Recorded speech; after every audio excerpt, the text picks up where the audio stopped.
Kavaye et Djibril doit rester. Nyadji Fenjim doit rester. Moudiki doit rester. Tous les vieux doivent rester. Voilà le slogan du RDPC. Pas question de présenter le bilan, mais plutôt d'aller avec des morts vivants. C'est bien de dire que tel doit rester. Mais quel est ce pays qui va fonctionner avec des gens qui sont déjà morts, qui ne vivent que avec des perfusions, qui vivent à l'étranger, qui vivent toujours hospitalisés à l'hôpital américain. Depuis combien de temps on n'a pas vu Moudiki? Comment va-t-il donc rester fidèle et protéger Paul Biya alors que lui, il est en France? C'est là où il est en agonie.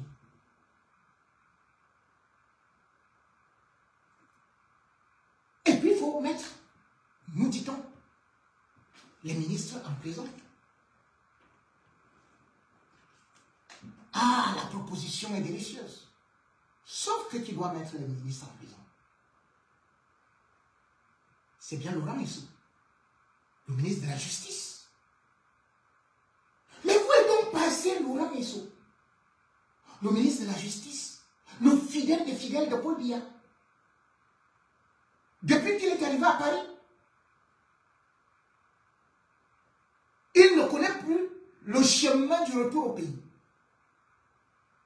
Et je vous l'avais dit, il avait commencé à vendre ses biens, que ce soit au Dia, à Man, ou même à Douala. Et je vous avais dit que c'est l'épouse magistrate du Zomlo, des Zomlo en Belinga, qui s'occupait de ça avec son amant. Béon, un cambalon, comme on l'appelle souvent, comme on le surnomme, un féminin. Le Cameroun n'a donc pas un ministre de la Justice. Comment les dossiers vont avancer? Tout est bloqué. Puisqu'il y a un guignol qui prétend-on devrait signer les dossiers, mais Jean de Dieu n'est là que comme garçon de course. Laurent Missou a donc fait un véritable saut, comme on le disait, qu'il était presque en train de fuir.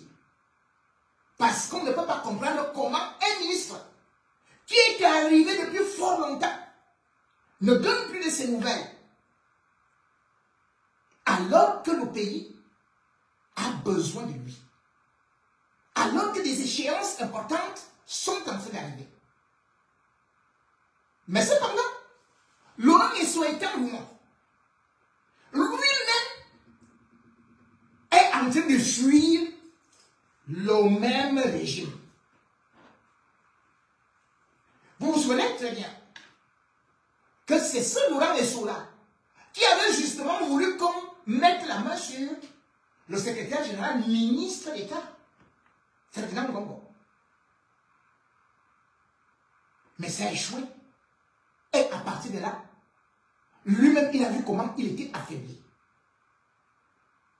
Le clan de ce baron du régime a donc perdu pied. Perdu pied parce que ils avaient non seulement de l'argent, mais ils avaient aussi les hommes-là, des hommes-là, à Moubelinga. Et d'ailleurs, vous avez pu constater que, au lieu que ce soit au tribunal militaire, là où l'affaire devrait se juger, de l'assassinat de Martinez Zogo, où d'ailleurs Laurent Missou lui-même est cité et est impliqué, avec toute la bande des brigands qui sont là, c'est-à-dire Mondayo en tête, lui Paul Motazé, tous sont impliqués. Et pourquoi pas Ngongo lui-même? Mais il se trouve aujourd'hui que l'affaire Martinez Zogo est en train de traîner. On fuit au tribunal militaire et on cherche à aller vers l'autre côté de la cour d'appel. Et dans cette cour d'appel, du Zomlo, des Zomlo partent là-bas. Parce qu'ils savent que c'est là-bas où Laurent Michaud, même étant couché à Paris, donne des instructions. Et c'est pour cela qu'avant que la Cour ne rende sa décision, le 20 mars, le Zomlo des Zomlo dansait déjà. On faisait déjà les méchouis. On avait déjà pris les traiteurs. Parce que le Zomlo des Zomlo savait qu'il devait être libéré. Sur instruction de Laurent Esso. C'est-à-dire que quelqu'un est impliqué, les gens sont impliqués dans l'assassinat d'un journaliste, Martinez Zogo. Et on décide qu'ils ne doivent pas être jugés. On les libère d'abord, ils vont à la maison et comme ça ils vont parfois arriver, s'ils veulent.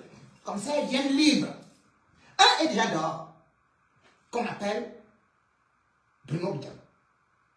Et puis il y a un autre, qu'on a d'ailleurs tenté de distraire lors de la dernière audience au tribunal militaire. Parce que maintenant les audiences, ici le tribunal militaire, après vous entendez qu'ils sont déjà à la cour d'appel. Alors qu'on n'a même pas encore commencé les débats au niveau du tribunal militaire. Le commissaire du gouvernement, Serge Belinga, est venu nous raconter que il manquait Bidjongo, Arthur Essomba. C'est lui-là même qui était le dernier à piéger Martinez Zogo, qui est parti trouver Martinez Zogo et a fait qu'il soit retardé en studio. Arthur Essomba a joué un rôle très important. Or, la dernière fois, qu'est-ce qu'on a entendu? Le commissaire du gouvernement s'est levé pour dire il a reçu, j'ai reçu, textuellement c'est clair, j'ai reçu un coup de fil. J'ai reçu un coup de fil. Entendez bien. Du régisseur de la prison ou d'un fou ou d'un balmayo, parce que je ne sais même plus, tantôt c'était un fou, tantôt c'était un balmayo, qui m'a rassuré que Arthur Essomba a été transféré là-bas. Le gars était sous mandat de dépôt à la prison centrale de Yaoundé. Comment, à la veille d'une audience, a-t-il été transféré?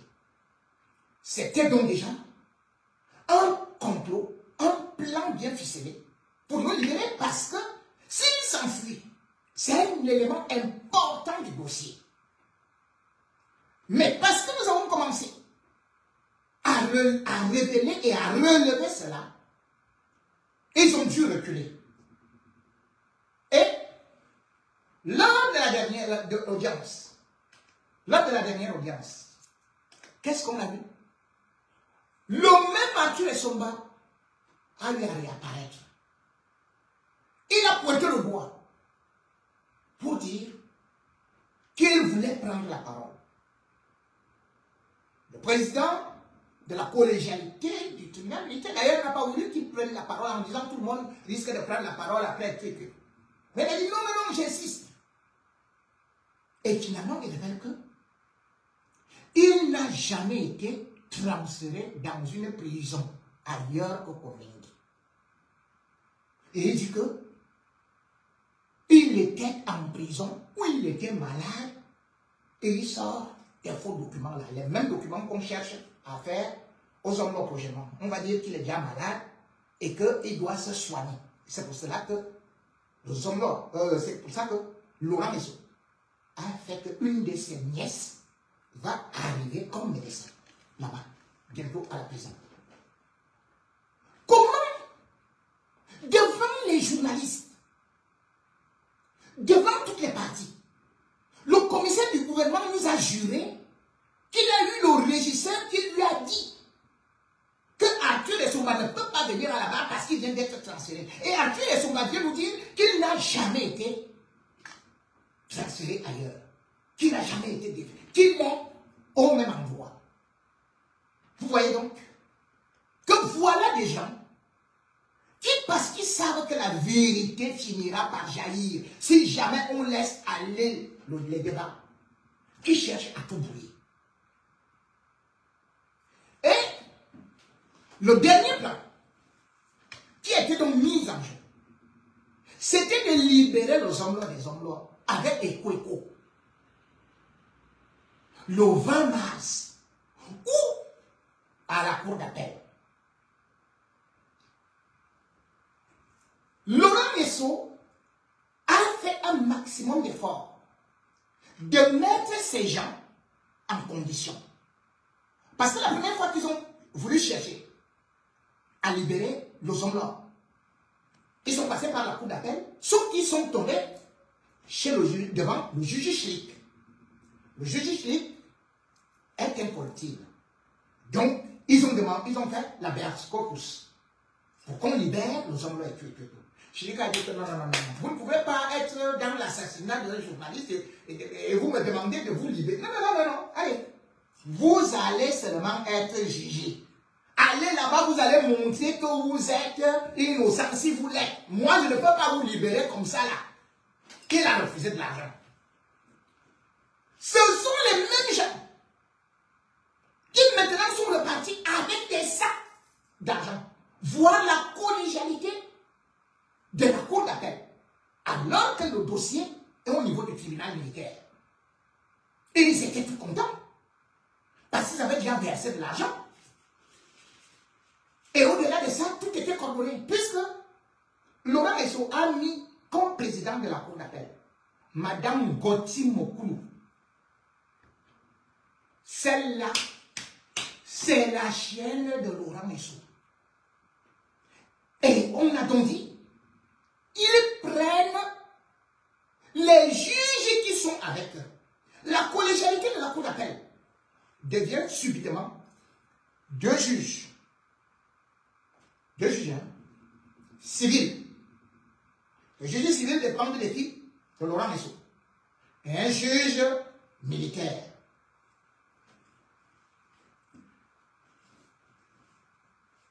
Tchunga est chargé de distribuer de l'argent. Et il était déjà content. Et il dansait à gauche et à droite. Parmi ces juges, il y a donc un qui est là. Qui est comme Sikati Gombo. Tant quoi?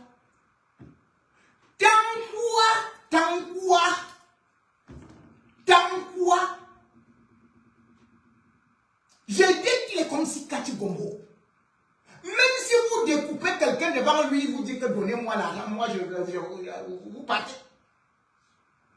Lui doit finir ses constructions. Il dit qu'il prépare sa retraite. Donc, tant quoi, lui, il disait déjà qu'il libère nos hommes. Ce n'est pas comme la juge. On libère. Sans juger les gens, on les libère. Puis il y a un juge que je vous ai dit, qui était substitut du procureur de la République, c'est-à-dire que elle était à côté de Belinda Serra. Madame Ngwa, voilà. Bon, elle est partie. Ngwa. Mais maintenant, on a donc le juge Ngwa, ou bien le juge, qui pourtant est de l'autre côté et a démissionné. Finalement, se retrouve au niveau de la cour d'appel. Et vraiment, Madame Wong, vous savez combien je vous ai défendu. Mais je vous dis que si vous faites ce que vous voulez faire là, je vais tout verser au haut. Je vais tout verser au haut. Je vais tout verser. Vous vous êtes justifié que oh, vous ne prenez pas de l'argent, même si vous êtes proche de Laurent Esso. Vous êtes la fille, vous êtes la personne, l'enfant de Laurent Esso, c'est vous-même. Mais, sachez que Martinez Sogou est encore dans la glace. Sachez que Martinez Sogou a été torturé. Tchunga se lève pour dire, ces clients doivent être libérés parce que ils ont des familles. Parce que Mélissa est en train de m'aiguiller. longue que de cheval, comme ça, là, elle arrive comme une rockstar. Avec une petite tenue verte là. On dit que Mélisse est un jachère. Alors que nous tous nous savons que, bon, enfin, je ne parle pas de celui qui chauffe là-bas ou de ceux qui chauffent là-bas. Oh, je ne veux pas les problèmes dans les foyers d'autrui. Tu chauffes là-bas, toi tu croyais que quoi? Elle est encore jeune. Donc vous vous rendez compte? Dans un tribunal, on parle déjà d'une femme en jachère. Mais on ne parle pas de la veuve et des enfants qui ont perdu un père, qui ont perdu un mari, qui ont perdu un être cher. On dit qu'il faut vite les libérer. Vite, vite, il faut les libérer. Parce que la prison étouffe, mais c'est bien là où se trouve Martinez dans la glace. C'est bon. Il a cherché et tout, et puis pendant ce temps, Laurent est soit en train de se reposer à Paris. Au regard de tout ce que nous avons eu comme information, et aussi la DGRE a eu les mêmes informations, et les avocats de la partie civile, eh bien, ils ont donc demandé, bien évidemment, la récusation. Récusation donc de ces juges. Quand l'huissier arrive à la cour d'appel, conformément à la loi, pour déposer la récusation du juge, on dit à l'huissier que sort de cette affaire. Sinon, on te met d'abord en cellule. Donc, l'affaire, on doit seulement aller que vite, il faut libérer vite. Le sommet des hommes et Maxime et Kouekou.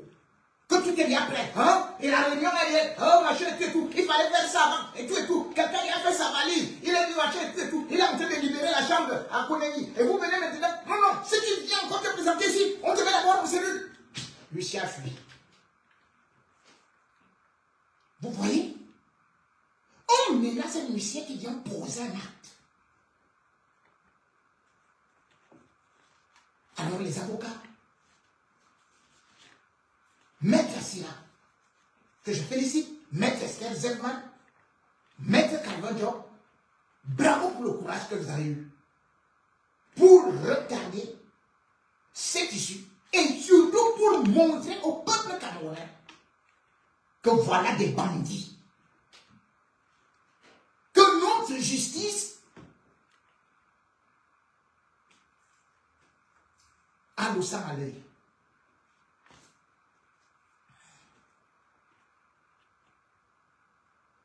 La récusation est finalement arrivée le 18 mars 2025 à la cour d'appel. Je vous l'ai dit.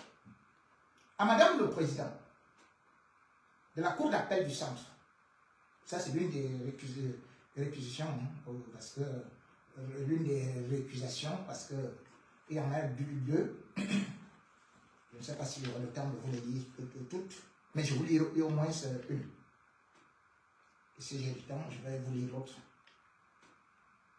Demande de récusation de M. Tankwa Gabriel Pascal, M. Mbang René Florian, respectivement président et membre de la collégialité des magistrats. Madame le Président, les ayants droit de feu Martinez Zogo, lesquels ont pour conseil Maître Job Calvin, au cabinet duquel Lise domicile dans le cadre de la présente et de ses suites, boîte postale, ceci, cela, voilà, machin, téléphone, ont l'honneur de vous exposer.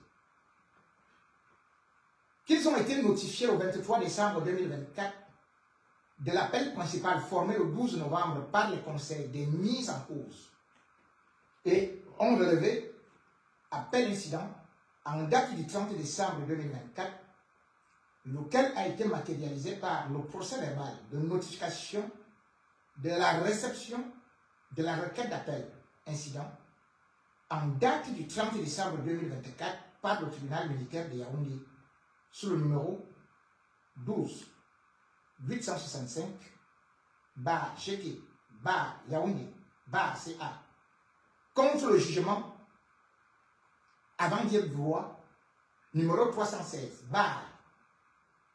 crime rendu le 11 novembre 2024 par le tribunal militaire de Yaoundé. Que à l'audience du 13 janvier 2025, ils ont déposé leur mémoire d'appel incident. Que l'audience du 10 février devant le tribunal militaire de Yaoundé, l'un des conseils des mises en cause avait annoncé la tenue d'une audience devant la cour d'appel le 20 février 2025 sans que cela n'émeuve quiconque. Que vaine a été l'attente d'une citation pour la comparution à cette audience, ainsi que le prévoit la procédure idoine. Qu'animé d'une certaine curiosité, nous avons tout de même décidé de nous rendre à la dite date, à la cour d'appel de Yaoundé, que nous avons effectivement constaté qu'une audience avait été prévue. Les mises en cause avaient été extraites de prison, mais aucune citation ne nous avait été adressée. Vous vous rendez compte? On n'a même pas dit aux avocats de la famille de Martinez que on est en train d'aller libérer les Amgo et comme ça, à la cour d'appel. Ils n'ont même pas été au courant. C'est-à-dire que c'est par curiosité parce que les informations ont eu à circuler que, hey, attention, Amouba a dit au revoir aux gens à gauche et à droite et tout, que c'est grave. Que Mélissa est arrivée ici, que tout le monde plaise, tout le monde balançait les fesses et que Bruno Bidiam était, que c'était bien la fête. C'est comme ça que les avocats partent. Vous vous rendez compte?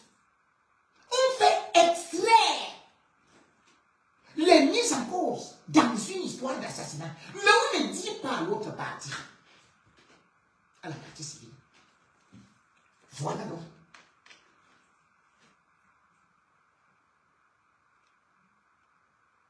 Kinimine litis.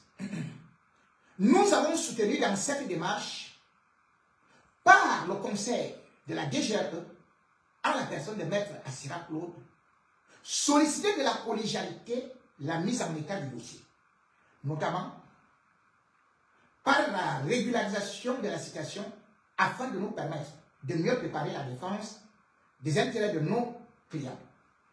Que des membres de la collégialité précitée n'ont pas prêté une oreille attentive aux dites demandes.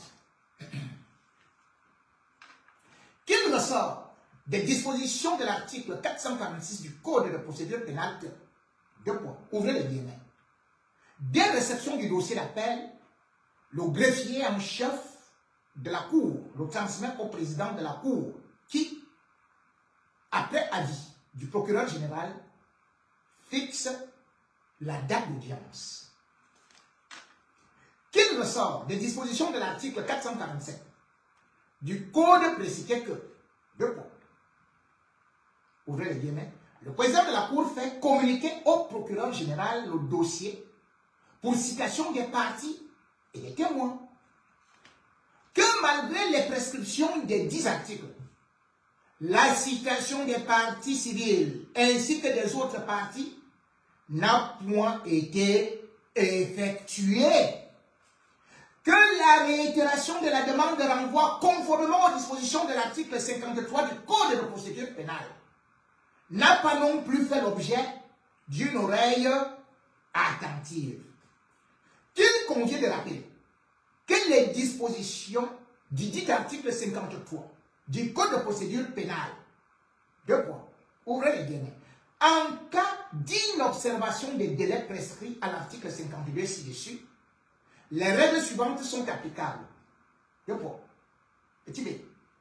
La personne citée se présente, elle doit être informée de ce qu'elle a été irrégulièrement citée et qu'elle peut demander un délai ou accepter d'être entendue ou jugée. Fermez les guillemets. Comme l'espèce, les parties civiles par le truchement de leur conseil, ont rappelé l'irrégularité de leur citation et demandé un délai pour être entendu.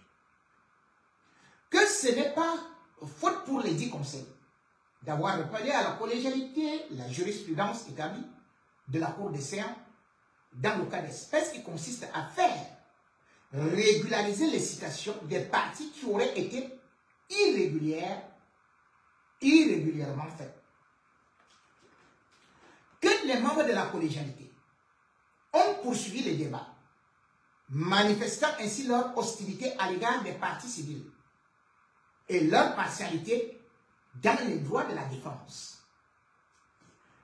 Qu'il est de jurisprudence constante que 2 conditions doivent être cumulativement remplies pour l'ouverture des débats en présence d'une partie qui n'a pas été régulièrement citée, sa comparution volontaire et l'acceptation par elle des débats.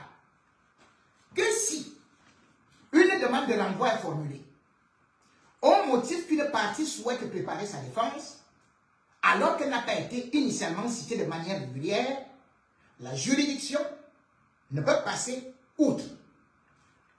Que c'est ainsi que la Cour suprême a statué que, ouvrez les guillemets, attendu que la comparution de l'accusé et l'acceptation sans réserve des débats rendent inopérante la critique, est-ce qui ne justifie pas que le défaut de citation ou de notification de la date d'audience ont nuit à sa défense, qu'au surplus, il est généralement admis que le prévenu qui a accepté le débat, sans réclamer un délai pour la défense, ne peut se plaindre devant la Cour de cassation de n'avoir pas reçu citation préalable pour se défendre.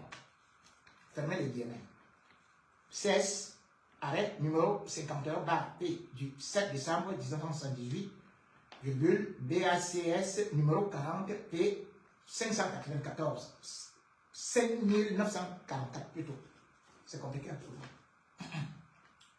Que dans le cas d'espèce, les parties civiles n'ont eu de cesse de solliciter la régularisation de la citation par la collégialité précitée.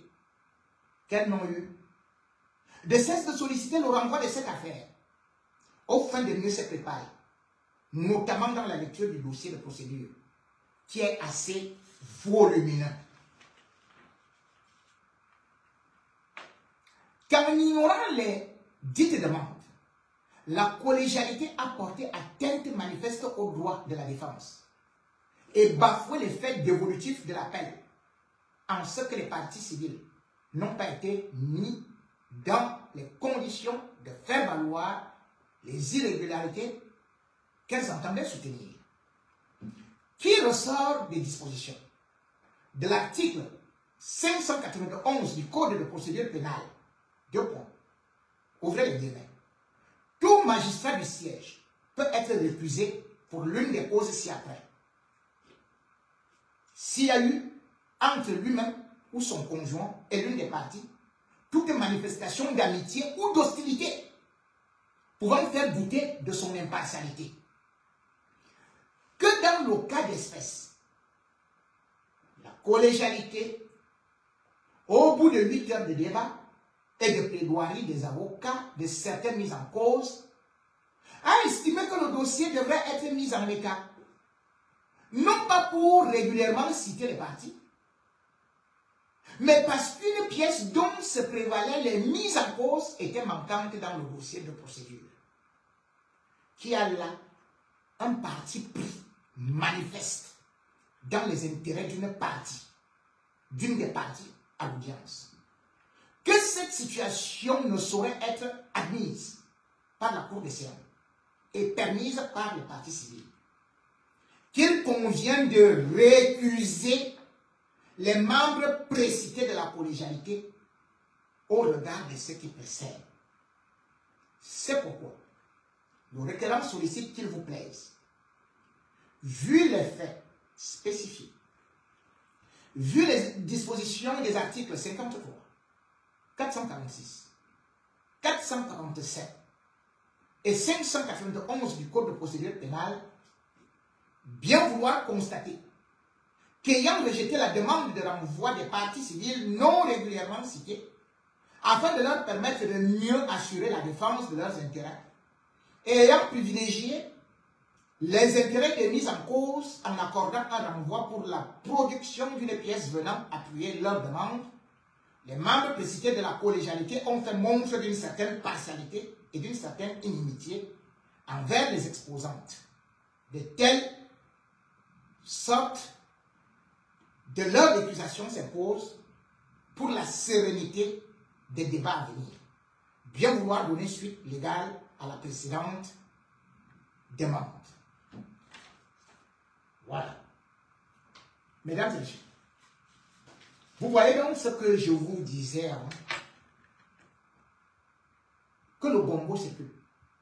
Et à peine ce que les fait partie, les informations que j'ai, est que ils se sont réunis et ils ont dit qu'ils ne vont pas accepter la récusation. Parce qu'ils ont appris l'argent. Et parce qu'on vous met la pression qu'il faut rembourser. Il faut rembourser son argent qu'ils ont déjà bouffé. Sinon, ça va mal se terminer. Les voilà donc, ils seront obligés d'aller jusqu'au bout. Toute honte pue. Ils iront jusqu'au bout pour libérer nos hommes noirs. Ce n'est pas qu'on l'a jugé. On dit tout simplement que non. Sikati Bongo avait dit que vraiment il devait rester à la maison. Donc, c'est ça que nous aussi on doit dire.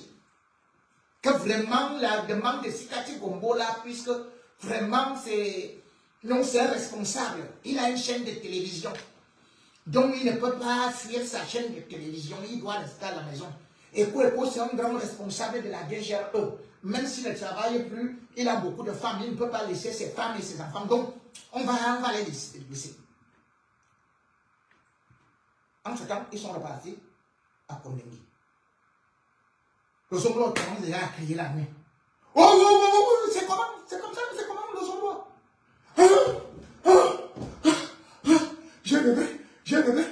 J'ai bébé.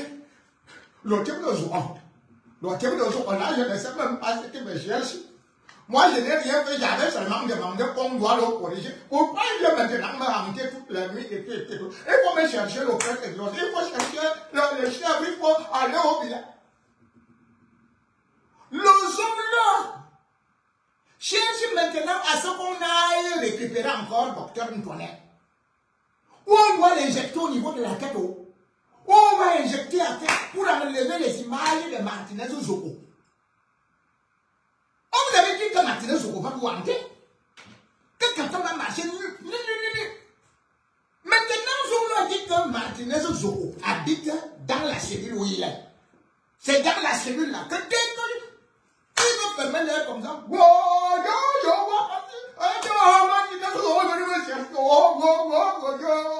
Et pour rester comme ça là, lui aussi fait comme s'il était un flic. Il est où? On cherche Martinez Zoko à Kondengui. Il est là-bas, mais sauf que son esprit. Parce que vous payez. Vous croyez que vous pouvez tout payer et que ça ne va pas vous poursuivre?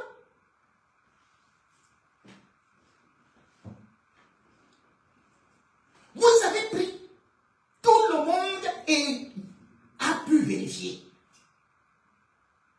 Et il y a eu une commission mixte.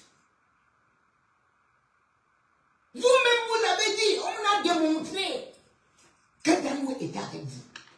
Que vous avez recruté les gars de la DGRE.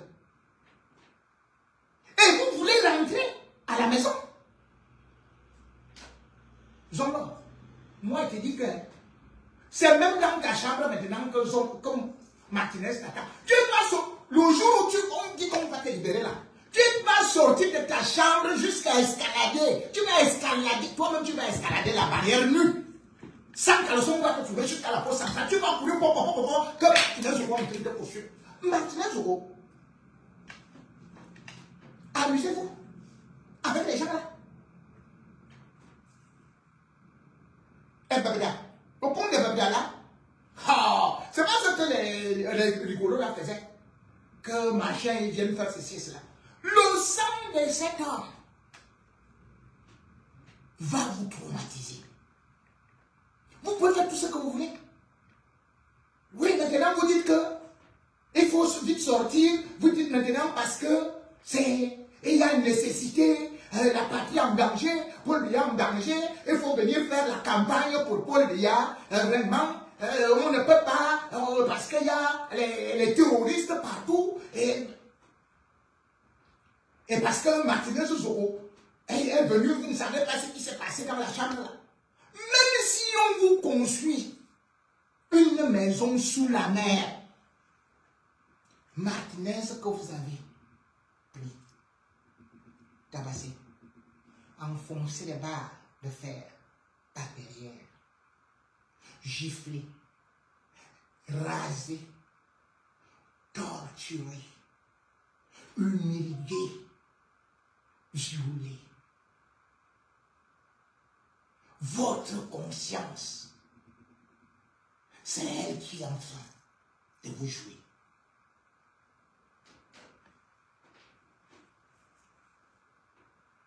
Ce n'est pas l'esprit de Brian Fombor.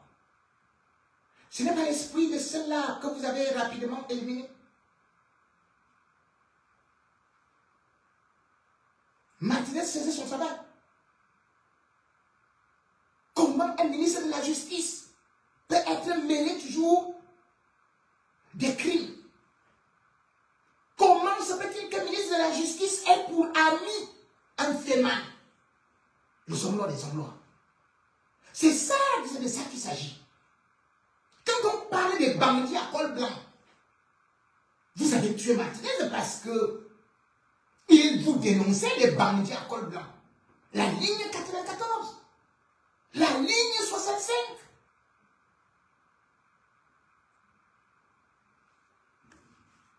Que vous avez spolié.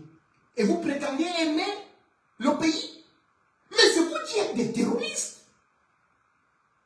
C'est vous qui êtes des terroristes. Et la façon que vous avez utilisé la violence, on parle de la base. On parle de la base. On veut poursuivre les gens de la base. Mais on laisse les assassins de Martinez Zoro tenter. Vous allez voir. En tout cas, on attend encore le prochain plan que vous allez faire. Et le peuple camerounais, apprenez aussi à faire pression. Apprenez aussi à assister à des procès. Apprenez à demander justice.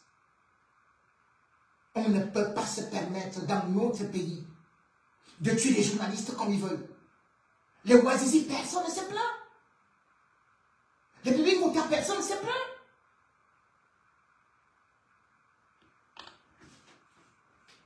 Les Étéméyénés, personne ne s'est jamais plaint.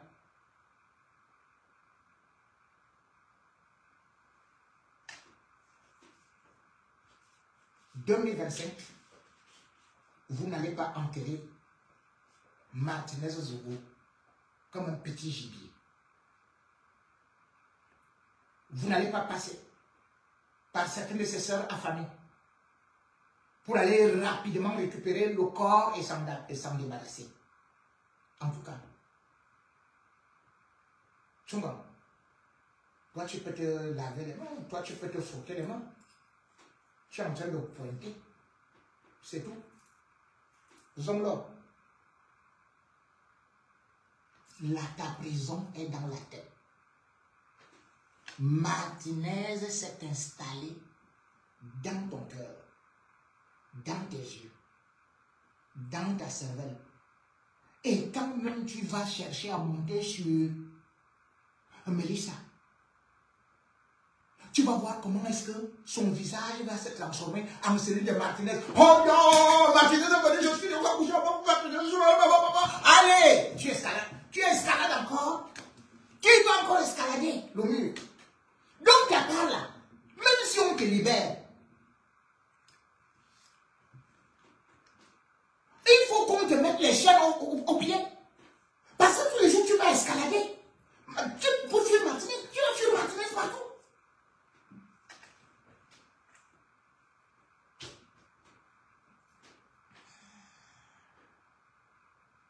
de toutes les façons, le Feman est toujours content quand il gagne.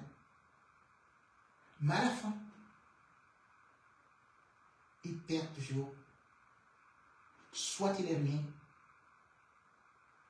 soit il est tout simplement assassiné.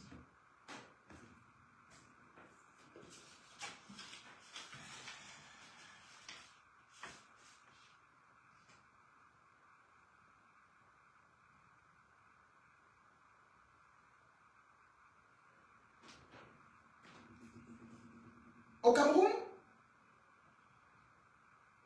ce sont les grands bandits qui sont libérés par le chef de l'État, par le gouvernement. Les petits bandits, croupissent en prison, ils perdent leur vie. On a pu le constater avec des gens comme Atanakuna,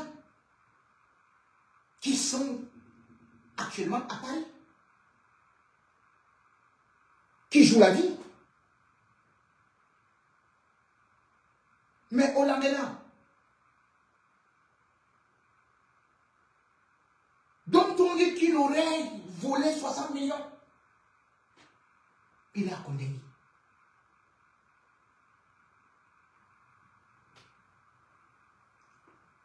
On l'a vu. Avec ceux qui ont été impliqués dans l'assassinat de la caméra.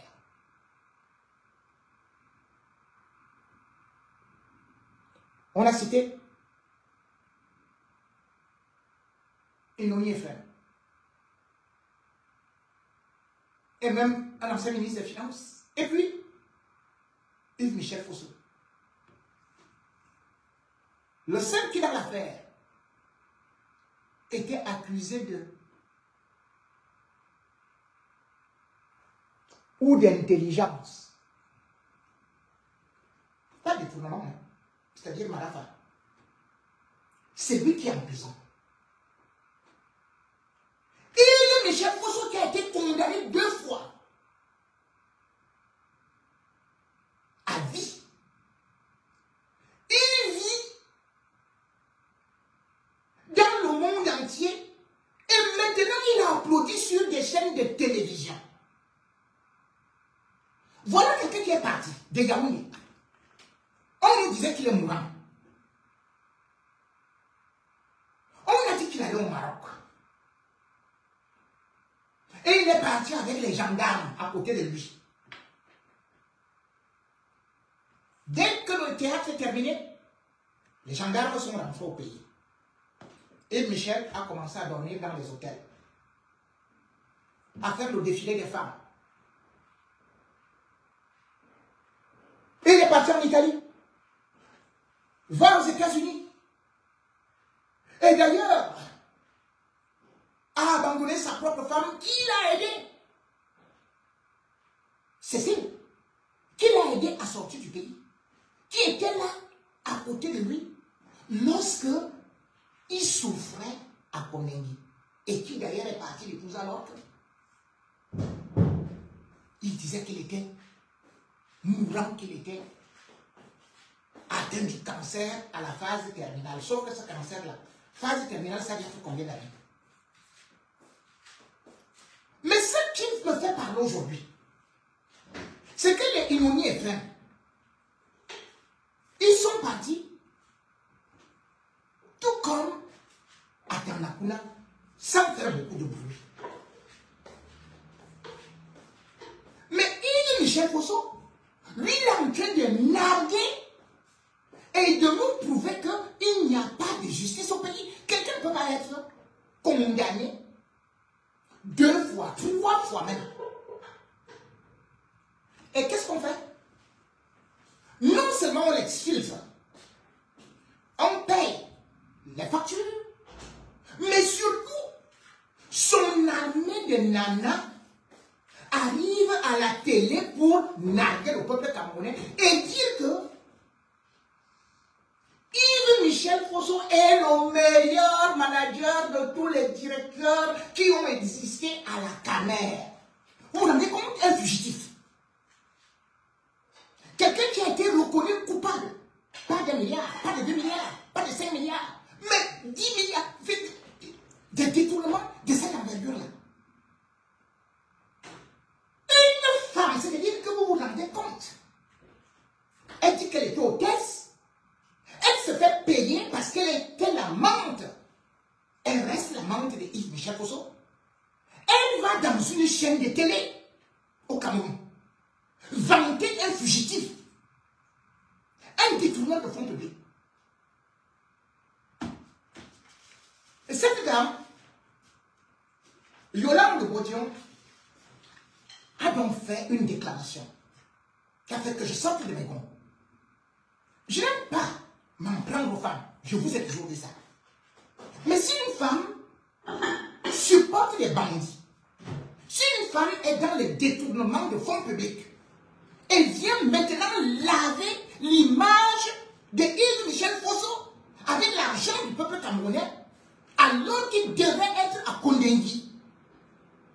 Alors que Kamer a été mis en liquidation à cause de ce monsieur, alors on dit association de malfaiteurs. Mesdames et messieurs, avant de revenir et avant de développer, je voudrais vous inviter à écouter cette dame qui, faut-il le dire, a été hôtesse et elle-même a une chaîne qui est sur le web depuis 2019 et qui donc va payer des plages publicitaires au moment où le Cameroun, les pauvres aujourd'hui, sont obligés de payer les impôts. Les Belskiners payent les impôts à cause de l'argent qui a été détourné. Aujourd'hui, le Cameroun est incapable de pouvoir faire venir son avion à Paris. Alors que quand Yves Michel Fosso est arrivé, la Camer avait des avions qui atterrissaient à Paris. On avait le monde Cameroun. Mais où sont partis ces avions? La Camer était un joyau architectural. On condamne quelqu'un et son amante, qui plus est une femme mariée, vient à la télé dire que non, ce monsieur-là, c'est vraiment un dieu sur terre. Ce monsieur-là, il est très bon.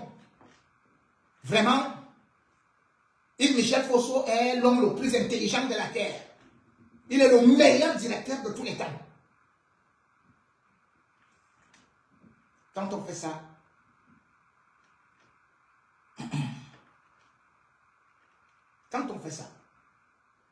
mesdames et messieurs,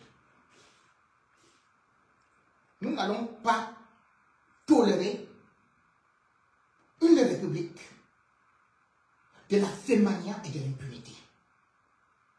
Il faut que le régime Biya nous explique où se trouve Yves Michel Fosso. Ce que Yves Michel Fosso fait à Paris, ce que Yves Michel Fosso va chercher aux États-Unis, alors qu'il est supposé être en évacuation sanitaire.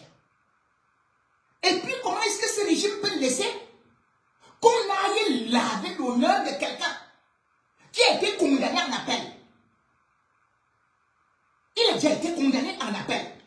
Mais il arrive sur des médias du Cameroun avec Ernest Obama comme complice. Ils organisent ça et disent que maintenant, nous allons rendre, nous allons bénir, nous allons faire que Yves Michel Fosso soit encore beaucoup plus propre que Kilaf. En attendant que je retrouve la vidéo de cette dame,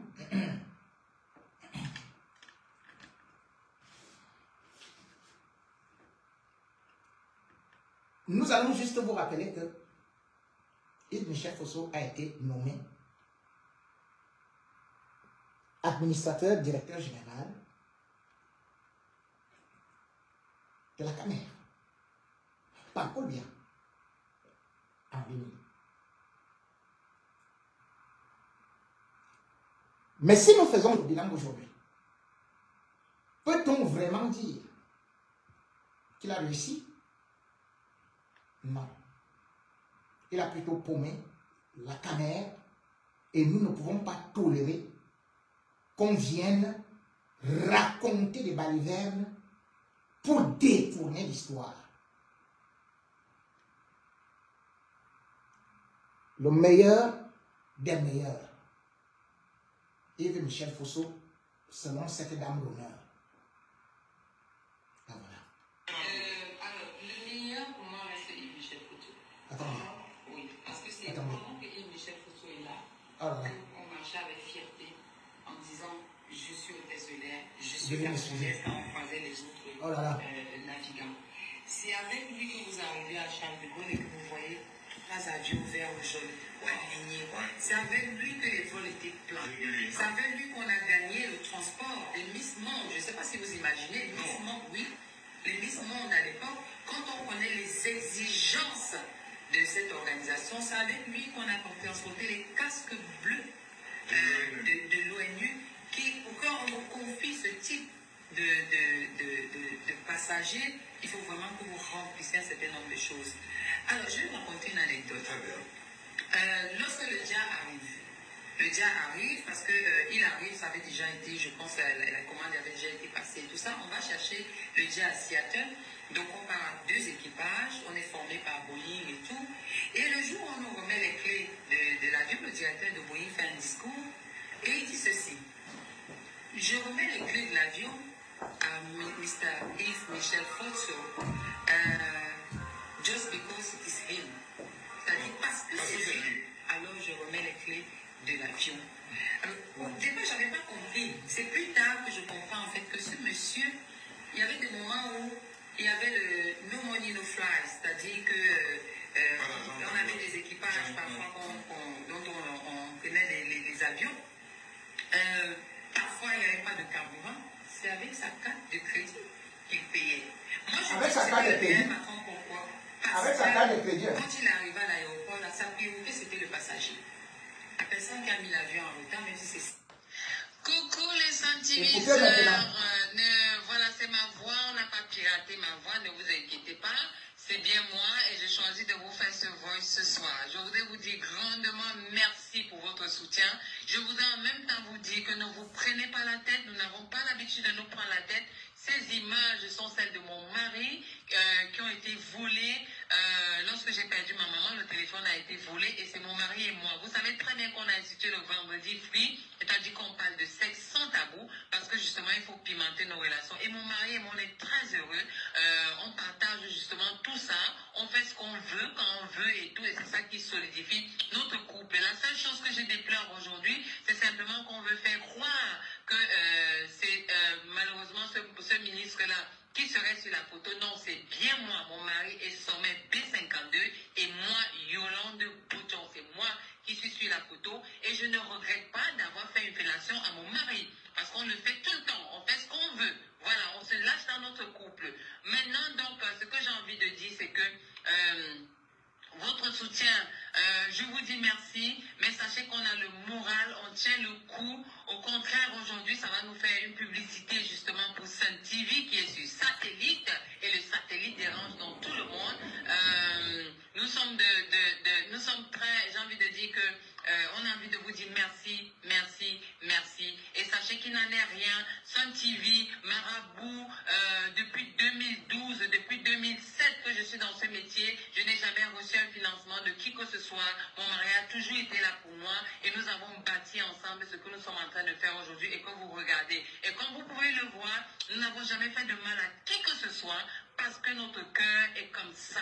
Parce que nous avons grandi avec des valeurs de l'amour, de la solidarité, du partage et jamais nous ne ferons de mal à personne. Tout ce qu'on fait aujourd'hui, c'est qu'on prie le Seigneur qui protège ceux qui nous font ça, qui leur donne pleine vie, qui leur donne la richesse, qui leur donne ce qu'ils désirent, que leur cœur désire. Nous prions pour eux et nous leur envoyons toutes les bénédictions. Que le Seigneur les bénisse pour ce qu'ils sont en train de faire. S'ils pensent qu'ils sont en train de nous faire du mal, alors ils se trompent grandement. Merci à vous, merci. On se retrouve demain sur Soleil lorsqu'il sera 8h. Et vendredi, oui, on va avoir un thème qui sera très très chaud, dévastatrice à mort. Je vous adore. Bisous, bisous, je vous aime. Bon, mesdames et messieurs, fait écouter, même si ce n'était pas très fort, il y a une déconnexion là. Je vous ai fait écouter cet audio où Madame Yolande Bodion nous raconte donc que, première des choses, Yves Michel Fosso a été le meilleur ADG. Que quand ils arrivaient, ils avaient de très beaux avions. Je devrais rappeler que Madame Bodion, qui est aujourd'hui l'épouse d'un certain sommet B52, salut cher frère, j'ai appris que tu courais à gauche et à droite là. Non, moi, je ne suis pas là pour dire de méchanceté. Je vais juste recadrer ta femme. Parce que c'est grave ce qu'elle a raconté. C'est mensonge. Parce qu'elle a une agence de communication. Cette agence de communication, que ce soit Marabout ou même ce qu'elle appelait là, comment elle appelait ça, option, ça a été financé avec l'argent. L'argent de la caméra. Si la caméra est tombée, c'est à cause de ces femmes-là. Et Michel Fosso est arrivé à la caméra et il a transformé ça en bordel. Toutes les femmes, il passait. Et s'il y a eu un accident d'avion le 5 novembre 2000, alors qu'il venait d'arriver, il venait d'être nommé par Biya. Parce que c'est lui qui va voir Biya. Pour se plaindre de tout qui était son ami. Il dit non, il y a ceci, il y a cela. Il a fait le rapport. Biya lui dit, tu veux donc quoi? Tu veux être nommé? Il dit oui, je suis compétent. Je vais redresser la compagnie. On va faire ceci, on va faire cela. J'ai de grandes relations. C'est comme ça qu'il est nommé. Mais je reviens sur une première réalité. Parce qu'elle vous a dit tout de suite là que les avions c'était beau, on gagnait les trucs de Miss, machin, et puis. Sauf que l'avion qu'on avait, le Boeing 747-200, immatriculé TJ. Madame Bodion, qui a détruit ce Boeing? Ce n'est pas Yves Michel Fosso. Ce n'est pas toi. Ce ne sont pas les amantes de Fosso. Parce que je sais très bien, je ne vais pas parler de ce que... Ouais, tu es devenu hôtesse. Tu es devenu hôtesse. Oh, mais hôtesse. Tu es devenu hôtesse. Par la suite, lui pour le Moutazé, on connaît, non? Et d'ailleurs, votre enfant, Moutazé aussi passé par la même caméra. Votre enfant en Allemagne. C'était juste une parenthèse. Mais ce qui est grave, comme je le dis, parce que si tu venais, tu faisais quelque chose comme tu dis là, on a montré des vidéos qui ont été, c'est-à-dire que le sextape et tout, alors que tu dis que quand même tu étais hôtesse de l'air et tout. Mais quand tu viens mentir au Camerounais, pour un prisonnier, pour quelqu'un qui a détruit un avion parce qu'on a transformé l'avion en bordel aussi. L'avion s'est crashé à l'aéroport Charles de Gaulle. C'est pas moi qui dis. Le peuple camerounais va suivre le rapport. Accident du Boeing 747-200, immatriculé TJ, bar CAB, le 5 novembre 2000 à Charles de Gaulle. Rapport du bureau d'enquête et d'analyse, BEA, conformément à la convention relative à l'aviation civile internationale, à la directive 94-56 CE et à la loi numéro 99 243 du 29 mars 1999. 2 points. Voici ce que le rapport dit. Comme il était le meilleur manager. Écoutez!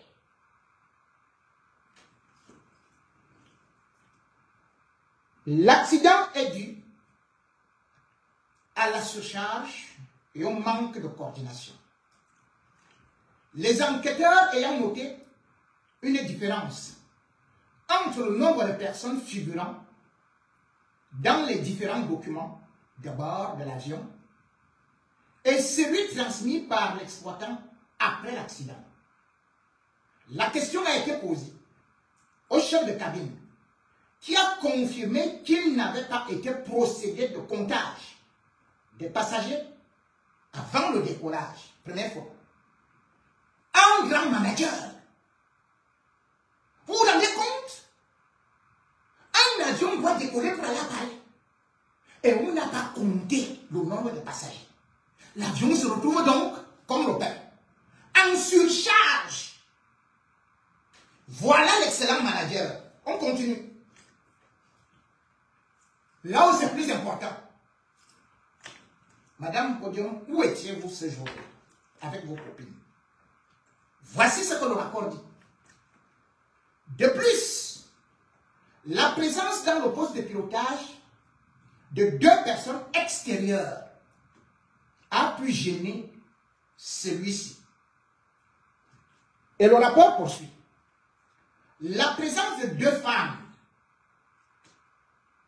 au poste de pilotage dans la dernière partie du vol a dû gêner le pilote car dans l'intérêt de la sécurité, le commandant de bord s'assure que l'admission au poste de pilotage n'entraîne aucune distraction, ni ne nuit au bon déroulement du vol. Compte tenu de la perte des données CVR, vous voyez déjà, un excellent manager, on a enlevé les coordonnées CVR parce qu'on devait écouter les conversations et tout ce qu'ils faisaient, toutes ces phases, ce que vous étiez en train de faire avec le commandant ou alors avec l'équipage. Comme vous avez dit là, vous avez entendu comment elle a dit que non, moi vraiment on va à fond avec le mari pour le sexe et tout et tout. Bon, ok, c'est ça, on continue. Donc on dit que compte tenu de la perte des données sévères, c'est-à-dire enregistrement phonique, on ne peut exclure que la présence de ces 2 femmes en poste au cours de l'approche de l'atterrissage ait pu distraire à certains moments l'équipage. La caméra n'a pas été en mesure de fournir les éléments demandés lors de l'enquête concernant la nature de la formation CRM, c'est-à-dire gestion de ressources de l'équipage, destinée à ces navigants techniques. Donc, il faut une formation. Et qu'est-ce que le rapport dit? Il est vraisemblable que seul le commandant de bord avait bénéficié de cette formation. Madame, vous étiez donc hôtesse de l'air. Vous n'avez pas bénéficié de la formation. Mais comme à l'époque de Yves Michel, c'était la promotion canapé, on prenait tout le monde. Expliquez-nous qu'est-ce que 2 femmes qui ne sont pas pilotes faisaient dans la cabine de pilotage au moment où l'avion est en train d'atterrir. Les fellations n'étaient pas encore terminées. Ah oui, les hôtesses de fellation. Ce n'était pas encore terminé. Bleu, l'avion a raté la piste. L'avion a été détruit. Voilà donc le super manager qui a gâté avec ses équipages, pas formés, avec ses hôtesses, qui faisaient le tour de les bureaux et de tous les directeurs. C'est lui qu'on vient nous vanter comme étant ayant été le meilleur. Comme ayant été le meilleur. Sapristi. Mesdames et messieurs, ça ne s'arrête pas là.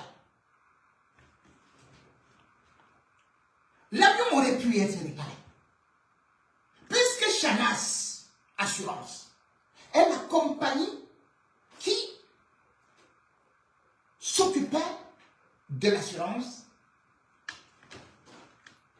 des avions du Cameroun, de la Camer.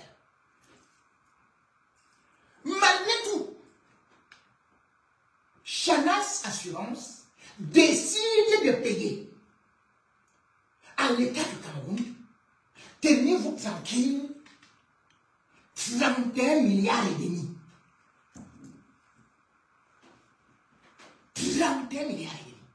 Mais de ces 31 milliards et demi, on dit à Yves Michel Fosso que, compte tenu du fait que l'aéroport Charles de Gaulle a été endommagé, il faudrait qu'il y ait des réparations. Donc, on répartit l'argent ainsi que suit. 29 milliards pour la Camer et puis 2 milliards et demi pour l'aéroport Charles de Gaulle. Mais qu'est-ce que Yves Michel va faire? Chanas veut verser l'argent. Yves Michel convient avec Chanas que ça doit se verser en 4 étapes. Mais sur ces 4 étapes-là, on ne verse pas cet argent dans le compte de la Camer. On dit que l'argent qui doit aller à la CBC, où il était justement aussi patron là-bas, la banque de son père. Mais ça ne va pas directement. On dit que ça doit d'abord passer par une autre banque, c'est-à-dire BNP Paribas, en France. On verse les 4. Parce qu'il faut que chacun comprenne jusqu'où des gens sont méchants, comment ils ont détruit le pays, et on veut montrer qu'ils sont décents. Cet argent est versé. Mais qu'est-ce qu'on va constater beaucoup plus tard?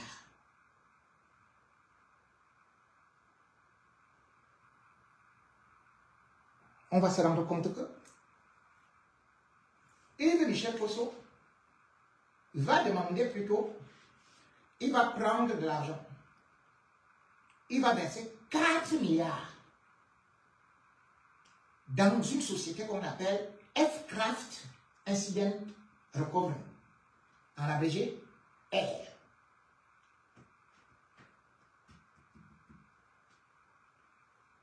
Il n'y avait aucun contrat avec cette société.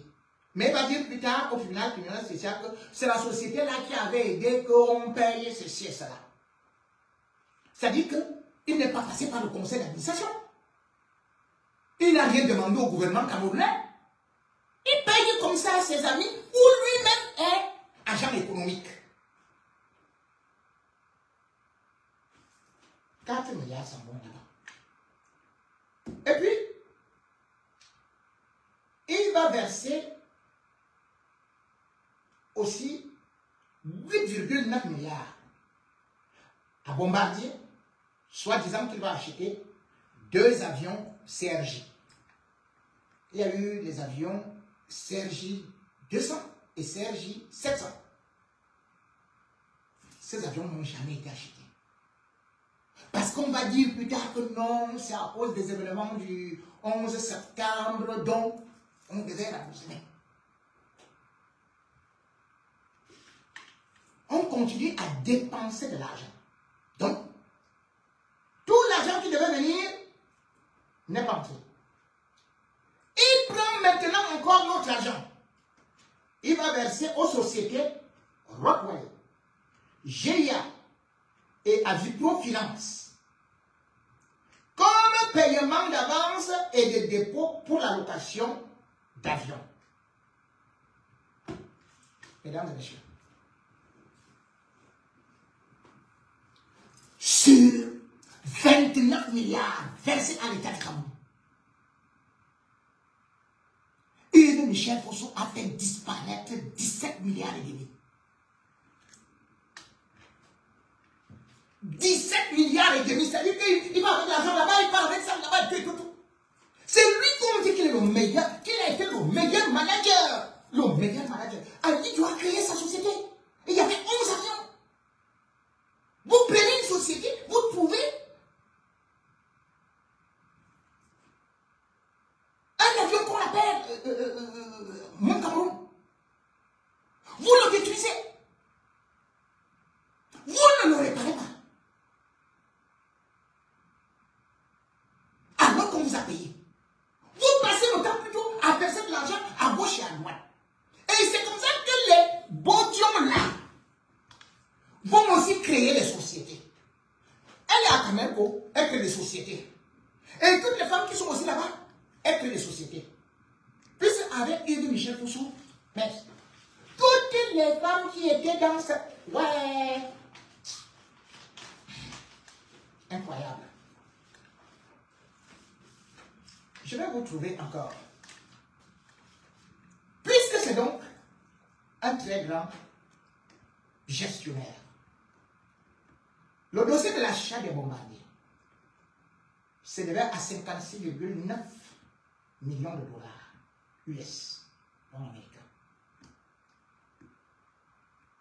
Et Michel Fosso, il faut savoir qu'il avait déjà créé lui-même une société qu'on appelait AIC.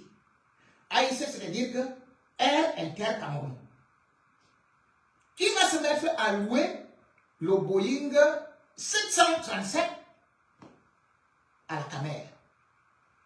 Et avec surfacturation, hein. Où est partie donc cette société-là, puisqu'il était un très grand gestionnaire. Voilà sa propre société. C'est parti où? Je vais prendre une autre société de Yves Michel Fosso, qu'on regrette de jouer aujourd'hui. Qu'on dit que machin, il a machin et tout et tout et tout. Il a créé en 2004 la société Air Leasing avec des partenaires. 3 avions pour au sol. Où aller Air Leasing. Tout ça, c'était comme un grand manager.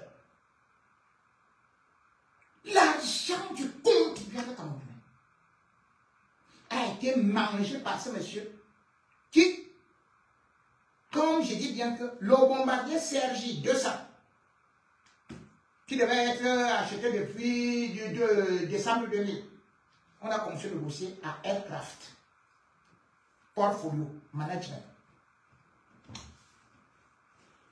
Et puis nous avons appris, toujours par Yves Michel Fosso, qui nous racontait beaucoup de bonnes choses, mais sans jamais réaliser, qu'après l'accident du Mont Cameroun, et je crois que c'est le conseil d'administration à Paris, à cette époque-là, le PCAC, qui va donner l'autorisation d'acquérir en leasing un CRJ 200 et 2 CRJ 700.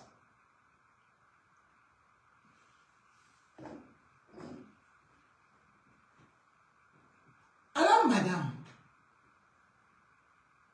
Yolande Bodion, PDG de Sun Plus TV, qui va passer maintenant dans une autre chaîne, Les Inglisiens de Obama. Où sont partis ces avions-là?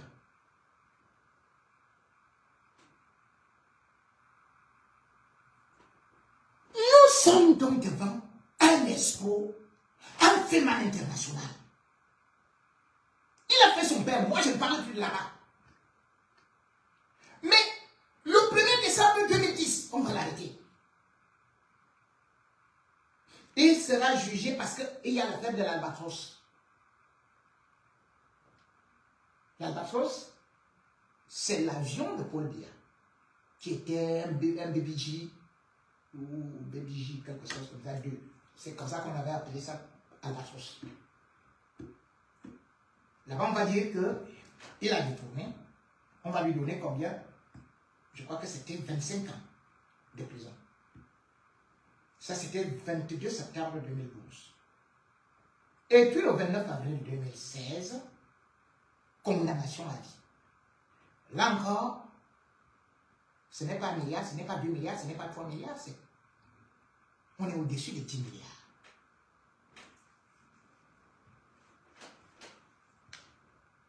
Donc il a épuisé tous les recours. Et puis il y a, au lieu de nous dire par exemple que bon, j'ai des... On nous dit subitement qu'il va déjà se faire soigner. Mais il est là pour se balader avec des femmes à gauche et à droite. Quand on parle justement de l'échec de la Camer sous Yves Michel Fosso, comme je l'ai dit, parce que c'était un hôtel. C'est pour ça que c'est normal qu'on vienne l'autre fois qu'une femme se lève comme ça pour venir nous présenter un bilan positif de quelqu'un qui a quand même fait que la Camer passe sous liquidation. C'est-à-dire que vous êtes un extraordinaire manager de 2000 à 2003.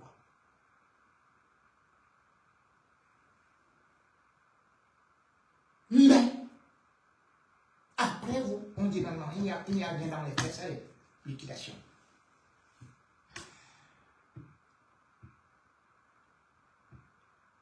Là-bas, il y avait une femme, Olga Barla, qui travaillait aussi dans l'administration. Son époux, c'était Gaston Barla. Qu'on soit marié, célibataire, et Michel Fosso vous traitait comme il traitait les femmes de son père. Presque toutes les femmes de son père sont passées. Et presque toutes les femmes de la Camer, celle-là a même fui son mari. Et le frère de son mari était pourtant commandant de bord à la Camer. Mais il veut se balader comme ça avec lui. Voilà le management qu'il a fait là-bas. C'était le management. Jusqu'à ce qu'en 2007, il a fui avec elle. C'est-à-dire qu'une femme qui... Pour aller s'installer à Singapour. Avec l'argent de la Camer, les femmes allaient seulement les faux marchés, et ceci et cela. Allez, dès que tu arrives, allez poser les pieds sur la table. Oh yo, il a déjà fait là. Oh yo, ceci et cela. On vient me parler de... Mais comment Maraf est en prison? Qu'est-ce que Maraf a volé? Qu'est-ce que Yves Michel Fosso cherche dehors? Jusqu'à ce qu'elle prenne des agents de communication, ses amantes, pour venir parler à la télé. Alors que les Camerounais, ils sont en train de souffrir. Il y a une Sénégalaise qui était là-bas, qui avait eu à prendre. Comment est-ce qu'on l'appelait? Attendez, je vais chercher. Abiba. Abiba Hélène. Elle fait avec un Français. Mais ça qu'il a enlevé. Abiba se balade là-bas. Où il dit que tantôt au Maroc. Elle est sénégalaise. Voyage avec l'argent qui sort des caisses de l'État. Parce que c'est les bondalos. Les bandits comme ça, les femmes. C'est eux qui ravitaillent ses comptes. Abiba, ils font la vie. Ils font la vie. Quand j'écris sur ça, c'est parce que c'est encore beaucoup plus dommage. Parce que ce monsieur est d'une ingratitude. Je vous disais dernièrement, malgré tous ces milliards, que sa femme a attrapé le cancer. Le cancer. Et Michel Fosso, que sa femme assistait, lui a dit seulement bienvenue au club. Même pas un centime.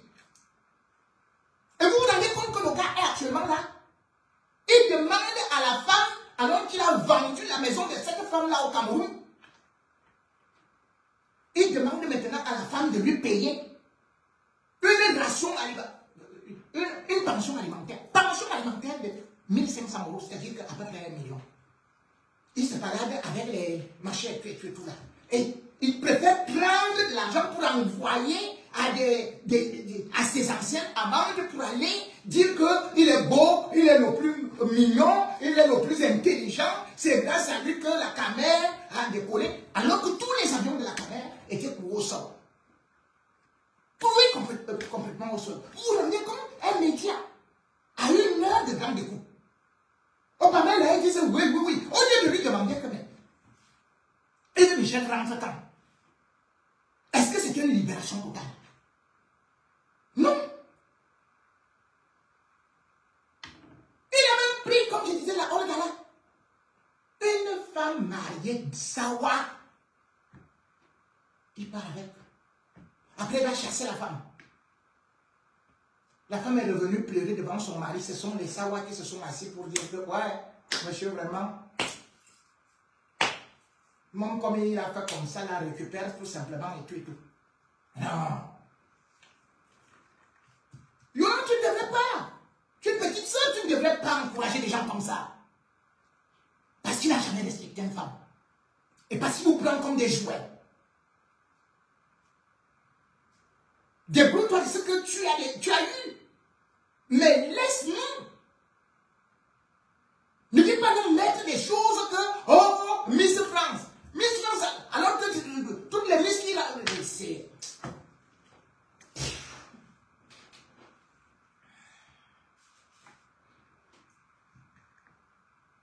Le problème, c'est que nous avons pris au Cameroun cette fâcheuse tendance à respecter l'homme féminin.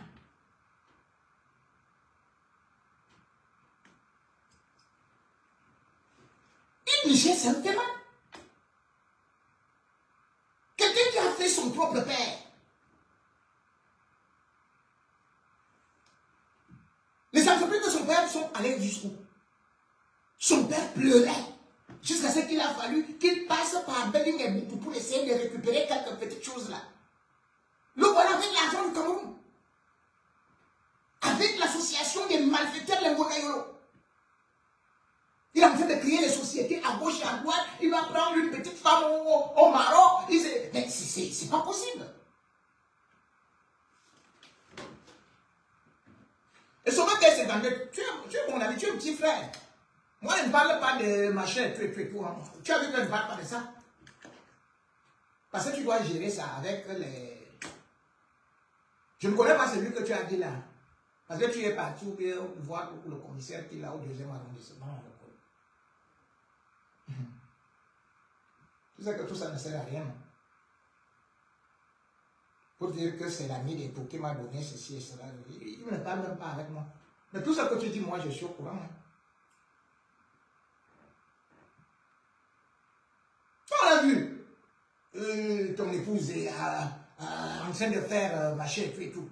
Bon, comme elle-même, elle est venue dire là, oh non, on fait les fellations. Mais là, quand même, c'était une compagnie de fellation. Il y avait des autres là-bas. On recrutait les gens selon la forme de la bouche. Est-ce que ta bouche connaît? Le recrutement, c'était selon la langue, selon la bouche. C'est comme ça. Dès l'époque de Montazé, machin, tout et tout, l'île de Michel Posto, ces gars, ils ont détruit notre compagnie. C'est des fémins. Des fémins. Ils sont pires que ceux-là qu'on voit ailleurs. Parce que, par exemple, là, on m'a dit, celui que vous appeliez Versace là, qui a été tué là. Voilà. Comment est-ce que vous l'appeliez là? Alain Tchapi. Voilà. Voilà un autre. Sauf que lui, il n'a pas volé dans une entreprise camerounaise, ce n'est pas que j'ai un courage. Il est parti fait. Mais il faut voir comment il était considéré là-bas au pays.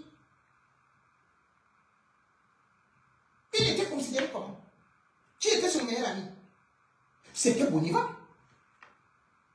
Bonivan Bondassa, le neveu de Paul Biya. Et qui lui donnait les numéros pour aller faire? C'est Cathy Meba, la nièce de Paul Biya, qui était devenue son amante. Donc, elle rencontre les gars comme ça, puis elle donne les numéros. Que va faire? Une famille présidentielle. C'est pour ça que Paul Biya libère tous les femmes. Cathy Meba. Donc, Versace est là. Parce que pour aller faire, il faut avoir des numéros, des personnalités. Et il faut aussi avoir un fonds pour aller rythmer ce qu'on appelle le Moukou. Vous voyez, à peine, le gars a été tué. Cathy Meba a couru à la cité des Palmiers. Le gars avait un immeuble là-bas, je crois 3 niveaux. Et il y avait 2 locataires. Elle est partie les faire sortir. Hein. On a changé les serrures en disant que oh, je lui avais donné mon argent, 50 millions pour aller marcher et tout. Donc maintenant, l'immeuble me revient. L'immeuble me revient. À la cité des Palmiers. Quand vous voyez donc les deux même être respectés au Cameroun, être nommés DG, c'est parce que la famille présidentielle elle-même participe à ça. Puis vous allez entendre que c'est Pat Diamant qui avait mis Cathy Meba en contact avec Versace. Vous entendez le nom là? Versace. Et que par la suite, ils ont commencé à faire. Maintenant, dans le fait, c'est tombé, voilà.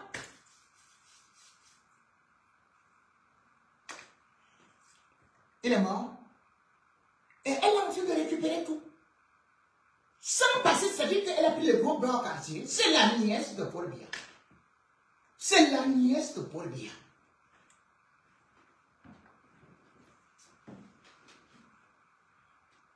Moi, j'ai juste dit, nous ne pouvons pas continuer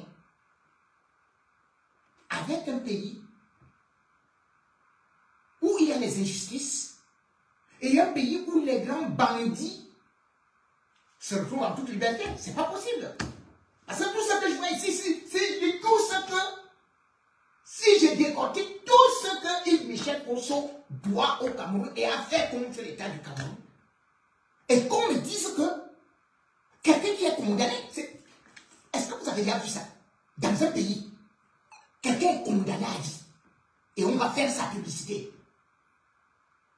Il paye son amante qui elle-même a une société de soi-disant communication. Donc, mais c'est... Non. Et dans tout ça, vous allez voir que ceux qui vont passer là, oh, comme on ne peut pas être président, oh, yo, il va bousiller notre alliance, oh, il a pris 1 milliard, oh, il a pris 14 milliards, oh, il a fait ceci.